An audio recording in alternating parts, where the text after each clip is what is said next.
Senior citizen हूँ। मेरी 1 लाख की पेंशन और 7 लाख की एफडी इंटरेस्ट की इनकम है। स्टैंडर्ड डिडक्शन का 50,000, सेक्शन 80C के तहत 1.5 लाख, 80D के तहत 50,000 तथा 80TTB के तहत 50,000 का डिडक्शन का बेनिफिट मैं क्लेम कर सकती हूँ।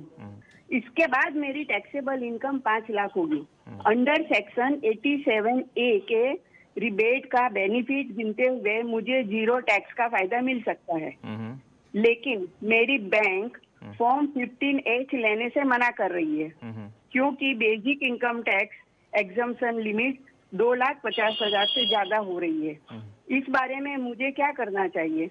ठीक है लक्ष्मण जी, सबसे पहले तो टैक्स गुरु के कार्यक्रम में बहनें भी इतनी बारीकी से, मुझे तो आई वॉज वेरी इम्प्रेस्ड। बहन ने एक सेक्शन कोड करते हुए 8 लाख रुपए तक की सीनियर सिटीजन की उनकी आय है, उस पर 0 टैक्स का प्लान कर लिया है। बिल्कुल सही है।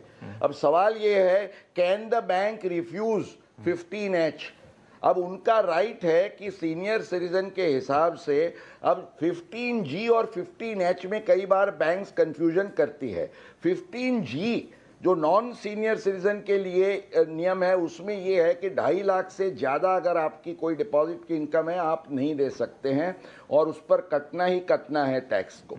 लेकिन सीनियर सिटीजन के केस में 2019 में ये बोर्ड ने आयकर नियम में सुधार करके 15H में क्लियर प्रावधान किया है कि अगर सीनियर सिटीजन को 87A का रिबेट का फायदा लेते हुए अगर उसको टैक्स पेएबल इज 0, तो उसके केस में 15H फाइल किया जा सकता है और बैंक को एक्सेप्ट करना चाहिए।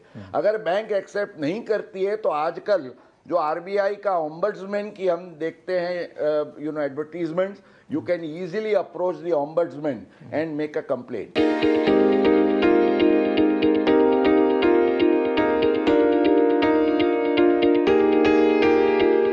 Please subscribe and don't forget to press the bell icon to get notified whenever we upload a new video.